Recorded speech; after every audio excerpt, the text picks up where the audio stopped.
हमारे साथ high court के एडवोकेट एम सलीम खान मौजूद हैं। स्टार न्यूज में हम उनका स्वागत करते हैं।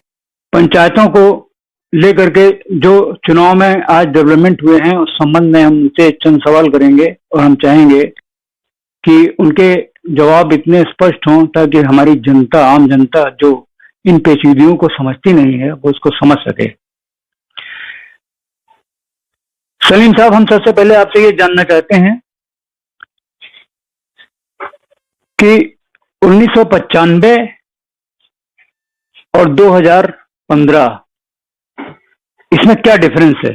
देखिए, ऐसा है कि जब ग्राम पंचायत क्या पूरे पंचायत चुनाव में और सारे चुनाव में जब ये आरक्षण की व्यवस्था लागू हुई तो उसके बाद पहली बार 1995 में ये चक्रानुक्रम जिसको रोटेशन कहते हैं, रोटेशन प्रक्रिया जो है 1995 में लाई गई। उसके बाद तब से ये रोटेशन में हर 5 वर्ष के बाद सीटें चेंज होती हैं।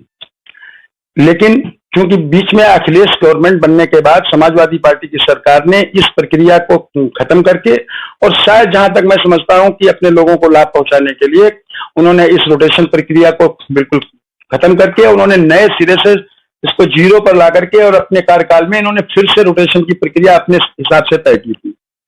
उसके बाद जब गवर्नमेंट उत्तर प्रदेश में बदली और भारतीय जनता पार्टी की सरकार बनी तो भारतीय जनता पार्टी ने जब ये देखा कि समाजवादी सरकार ने अपने लोगों को फायदा पहुंचाने के लिए और उस पूरी पुरानी प्रक्रिया को उन्होंने पूरी तरह से खत्म करके और नए सिरे से किया था, तो उसको लेकर के इन्होंने फिर से ये 2015 वाली प्रक्रिया लाने की कोशिश की थी। लेकिन चूंकि कोविड-19 जो चलते ये पूरी तैयारी नहीं कर पाए थे और इसी बीच में एक PIL दाखिल हुई और वो PIL जनहित याचिका में हाईकोर्ट ने जब एक्शन लिया कि चुनाव टाइम से करा लिए जाएं, क्योंकि टाइम 25 दिसंबर को कार्यकाल खत्म हो रहा था और तब तक चुनाव हो जाने चाहिए थे, लेकिन उत्तर प्रदेश सरकार चुनाव की तैयारी नहीं कर पाई थी।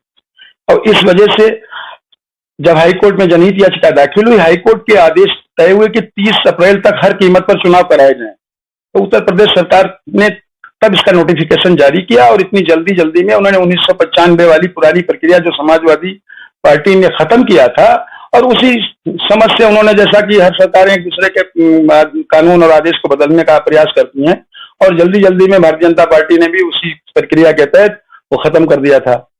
ठीक उसके बाद जब उनको लगा कि इस प्रक्रिया से एक दिक्कत होगी तो लोगों ने PIL फाइल की। तब ये हाईकोर्ट ने ऑर्डर किया है कि सारी बात खत्म हो गई, अब 2015 से नए सिरे से आप आरक्षण प्रक्रिया लागू करेंगे।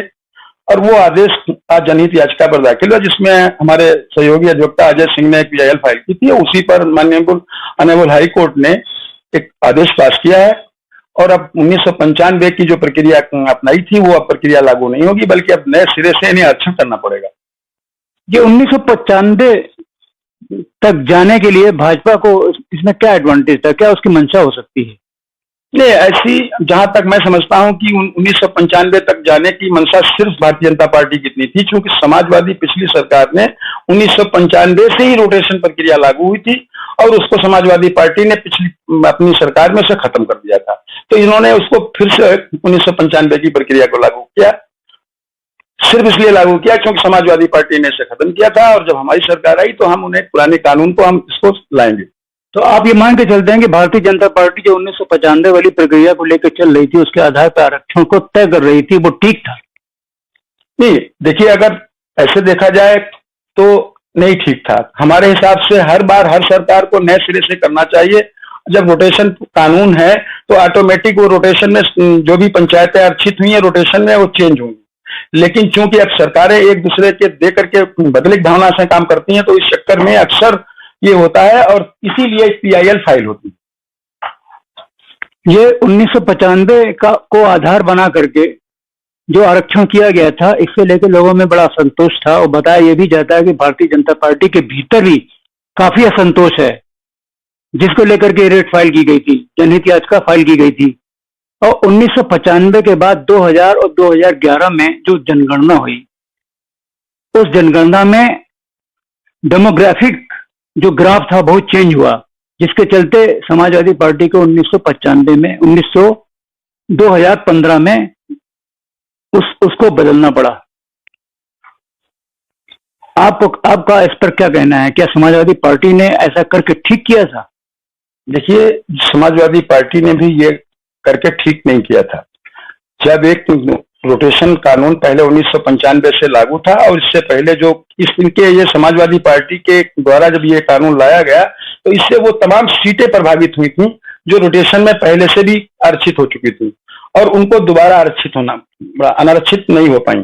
तो इस तरीके से देखा जाए, जहां तक आपका सवाल है कि क्या इसमें समाज में और तमाम तरह की आपत्तियां आई और यहाँ तक कि भारतीय जनता, तो ये तो भारतीय जनता पार्टी के अंदर कितना संतोष था, ये तो भारतीय जनता पार्टी के नेता ही बता सकते हैं कि हमारी पार्टी में या हमारे उसमें कितना संतोष है। जहां तक समाज की बात है तो एक अधिवक्ता होने के नाते मुझे ये मालूम है कि बहुत सारी आपत्तियां आई और यहाँ तक कि तमाम पब्लिक पैलेस में ये संदेश गया कि जो लोग बहुत उम्मीद लगाए बैठे थे और 95 की प्रक्रिया लागू होने से वापस वहां चली गए और सीट फिर वही चेंज हो गई जिस आधार पर उनको उम्मीद नहीं थी।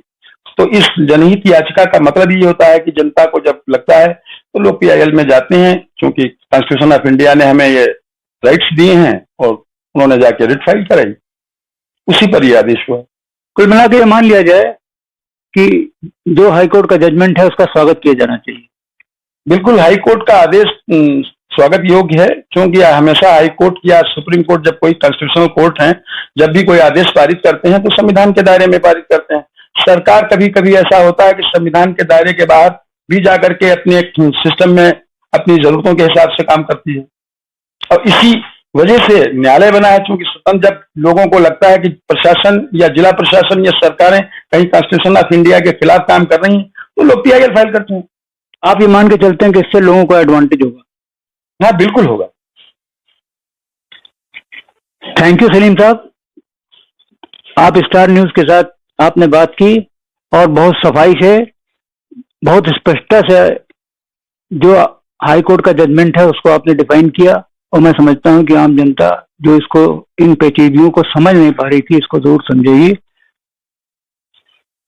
कैमरामैन सलमान के साथ हरिराम अरोड़ा, स्टार न्यूज।